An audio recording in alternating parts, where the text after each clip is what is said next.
వేదిక మీద కూర్చున్నటువంటి అతిథులే కాక వేదిక ముందు కూర్చున్నటువంటి మత సమర్పకులకు, అధ్యాపక పరిశోధక విద్యార్థి మిత్రులకు, సౌహృదయులకి నమస్కారం. నేను మళ్ళీ చెప్పాల్సిన పని లేదు. విశ్వర్షి వాసిలి వసంత్ కుమార్ మీద అనేక అంతర్జాతీయ సదస్సులు జరిగాయి.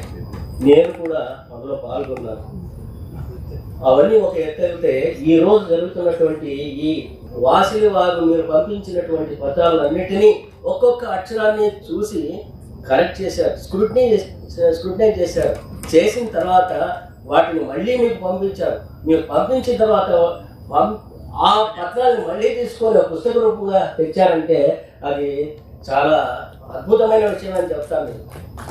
అలాగే విశ్వర్షి రచనలో పరిశోధనకి ఉండాల్సినటువంటి ప్లాన్ ఆఫ్ అనాలిసిస్ కనిపిస్తుంది.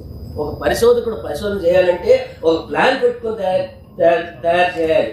అలాగే ఆయన చెప్పడంలోనే ఒక ప్లాన్ ఆఫ్ అనాలిసిస్ కనిపిస్తుంది. పాఠకుడిని చదివించేటటువంటి తత్వం అందులో కనిపిస్తుంది. ఏ పుస్తకాన్ని తీసుకున్నప్పటికీ కూడా ప్రతి అక్షరంలోనూ కొత్త విలువైనటువంటి మాటలు మనకు కనిపిస్తాయి. రీసెర్చ్ అంటే ఆయన సెర్చ్ చేశారు, మనం రీసెర్చ్ చేస్తున్నాం. అంటే ఆయన చేసినటువంటి శోధనలో ఉండేటటువంటి విషయాల్ని విశ్లేషిస్తున్నాం, అదే రీసెర్చ్. కాబట్టి అవన్నీ కూడా ఆ చదివించే తత్వం. అలాగే రచనల శీర్షికలు మీరు చూడండి, ఆ పుస్తకాలు పెట్టినటువంటి శీర్షికలే కాకుండా మీ చదవబోయేటటువంటి అంశాలకు పెట్టినటువంటి శీర్షికలు కూడా చాలా కొత్తగా కనిపిస్తాయి. అవి మిమ్మల్ని ఆకర్షిస్తాయి. ఈ ఆకర్షించడంలో మీరు తప్పకుండా ఏదో పత్రం రాయాలనేటటువంటి ఒక ఆశ మీలో ఏర్పడుతుంది. ఈ ఉత్సాహాన్ని తెచ్చినటువంటి ఈ పుస్తకాలని తర్వాత రచించినటువంటి మన విశ్వర్షి వాసిలి వారిని నేను హృత్పూర్వకంగా అభినందిస్తున్నాను. నాకు విశ్వర్షి వాసిలి అనేటప్పటికీ ఒక అనుభూతి కలుగుతుంది. ఆయన ఒక స్నేహశీలి. ఆయన అందరితోనూ స్నేహంగా ఉంటారు. అందరి నుంచి కూడా ఆయన స్నేహాన్ని ఆశిస్తారు. అది ఆయనలో ఉండేటువంటి ముఖ్యమైనటువంటి తత్వం. ప్రతి విషయం మీద స్పందిస్తారు. ఆయన కలంలోనే కాకుండా గళంలో కూడా ఆకర్షించేటటువంటి శక్తి మనకు కనిపిస్తుంది. ప్రతి విషయం మీద స్పందిస్తారు ఆయన. స్పందన లేకుండా విశ్వర్షి గారితో మాట మంతి ఉండదంటే అతిశయోక్తి కాదు. ఒక ఉత్తమ పరిశోధకుడు ఎలా ఉండాలో వారి మాట తీరులోనే గమనిస్తాం. ఏదో ఆషామాషిగా ఆయన మాట్లాడు, ప్రతి మాటను ఆచితూచి ఉచ్చరిస్తారు. తమ రాతలో కూడా చూపిస్తారు. మాటలోనే కాదు, రాతల్లో కూడా అది కనిపిస్తుంది. విశ్వర్షి వారి ముఖ వర్చస్సులో, ప్రశాంత వదనంలో ఏదో ఒక తెలియనటువంటి గురుత్వాకర్షణ కనిపిస్తుంది నాకు. ఆయన ఒక యోగర్షిగా, జ్ఞానర్షిగా సాక్షాత్కరిస్తారు. ఇక నేను యోగ కావ్యం గురించి మళ్ళీ మాట్లాడను. ఆ సప్తపథ సమాలోచన సమావేశాలన్నీ బాగా జరిగాయి. అందులో నేను కూడా పాల్గొన్నాను.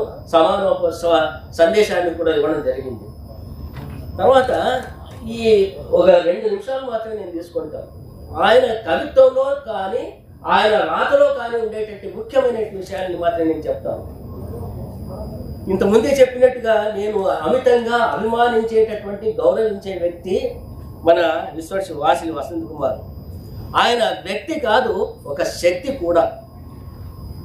2 విశిష్ట ప్రకృలైనటువంటి తెలుగు సాహిత్యాన్ని, యోగా తత్వాన్ని రెండింటిని సవ్యసాచిలా చేపట్టి జీవితాన్ని సఫలం చేసుకున్నటువంటి అక్షర బ్రహ్మ, అక్షర యోగి మన వాసిలి గారు. అక్షరాల ఆలోచనల శీర్షికలు ఆలోచనలు అరమోడ్పు కాగితాలు అంటూ అక్షరానికి జీవితం సిరా ఇంకినాది సదా అవుతుంది అంటారు ఆయన. ఇది వాసిలి వారి జీవిత శాశ్వతత్వాన్ని తెలిపేటువంటి మాట ఇది. అలాగే అక్షరాలను పేర్చను, అక్షరమాలే నేను అవుతాను. ఆయన దృష్టిలో జీవితం కనురెప్పల బ్రతుకు కావ్యం. ఇవన్నీ అద్భుతమైనటువంటి స్టేట్మెంట్స్. ఇవన్నీ కూడా అక్షర విన్యాసాలు. మాటలో విన్యాసం కనిపిస్తోంది, అక్షరంలో విన్యాసం కనిపిస్తోంది. అర్థంతో పాటు అక్షరం వెంటనే అలవోకగా పడిపోవడం వాసిలి వారి రచన వైదుష్యం. అందుకనే ఆయన అక్షర యోగి, అక్షర బ్రహ్మ. అక్షరాలలో అనంతమైనటువంటి భావాన్ని తీసుకొస్తారు ఆయన.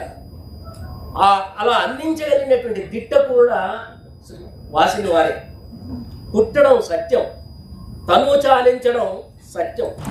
ఈ నడుమ జీవితం నాటకం అన్నట్టుగా జన్మ మరణ చక్రం అనివార్యం. ఈ మధ్యలో మనం బతుకుతున్నాం.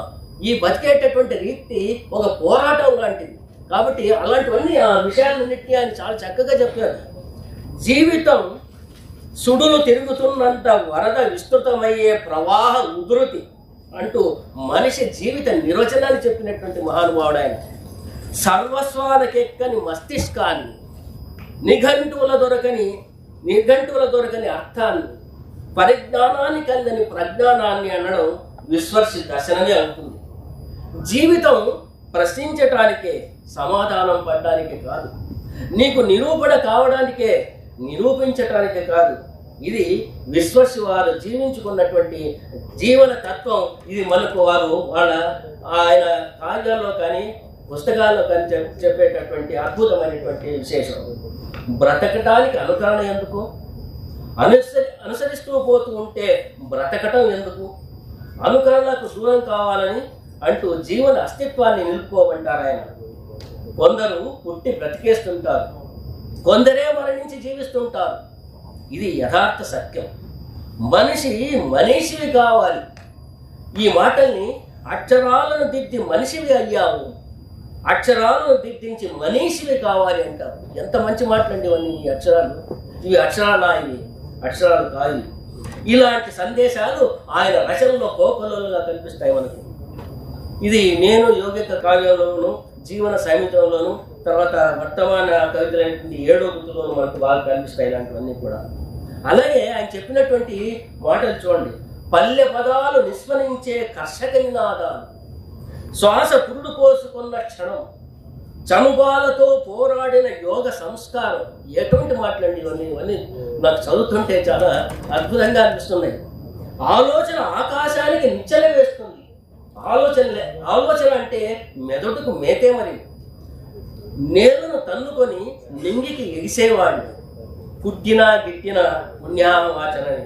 ఇలాంటి అద్భుతమైన స్టేట్మెంట్స్. అర్ధ నిమీలిత అంధకారం అంటారు ఆయన. కనురప్పల వెండి తెర, అలలను మీటడం, వెలుగును చేదుకోవడం, తెరవని ప్రబంధం, ముక్క చెక్కలవడం, మీటుతున్న మనస్సు, పొలమారని తత్వం. ఇలాంటి పలుకుబడులు, నానుడులు కొలలుగా కనిపిస్తాయి. ఈ విశ్వర్షి ప్రయోగించినటువంటి పద ప్రయోగాలన్నీ కూడా ఆలోచన తరంగాలే. జీవిత పరమార్థమే కాదు, మన జీవిత పరమార్థము వ్యక్తమవుతుంది ఆయన కావ్యాల్లో, ఆయన పుస్తకాల్లో. ఇలా విశ్వర్షి ఉపయోగించిన ప్రతి పదము ఆచితూచి ప్రయోగింపబడింది. వాటన్నిటినీ మీరు ఆస్వాదించారు. మళ్ళీ నేను చెప్పాల్సిన పని లేదు. ఆ సదస్సులో చర్చలు జరుగుతాయి. తర్వాత ఈ అంతర్జాతీయ సదస్సు విజయవంతం కావాలని ఆశిస్తూ, నిర్వాహకులను అభినందిస్తూ సెలవు తీసుకుంటున్నాను.